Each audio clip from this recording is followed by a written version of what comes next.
Errani শুনেছো মোদিজি কি করেছে? কেন আবার কি করলো? উনি যে কি শুরু করেছেন, কি যে হবে এবারে কে জানে। কি যে করি এবার, আমার মাথায় কিছুই ঢুকছে না। আরে বাবা কি হয়েছে সেটা তো বলো। তুমি যেভাবে হাইপার হচ্ছে আমি তো নিজে ডিপ্রেশনে চলে যাবো। কি আর বলবো, লিমিট লাগিয়ে দিয়েছে। কিসের মদের?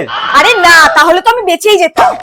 চলে তো ঠিক আছে, কিন্তু করেছেটা কি? আরে অনলাইন ট্রানজাকশনে লিমিট লাগিয়ে দিয়েছে, 1000 টাকার বেশি তুমি কাউকে দিতেই পারবে না। হ্যাঁ হ্যাঁ গো, আমি এক্ষুনি শুনে আসলাম, এটা নিয়ে সবাই বলাবলি করছে।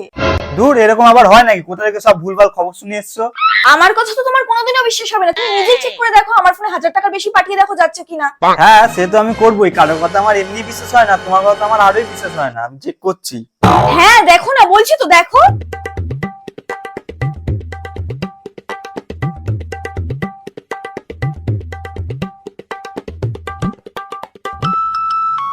আরে এই তো চলে গেল তোমার কাছে টাকা। আমি বলছিলাম না।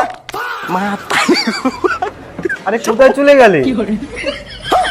चूतिया बनाया तुमको। এইগুলো কি? আরে আমি কিছু শপিং করেছিলাম, 1000 টাকা কম পড়ছে। তুমি যে কি ভালো, তারপর তুমি তো দিলে 2000 টাকা। আমি তাই আরেকটা জামা নিয়ে এসেছি।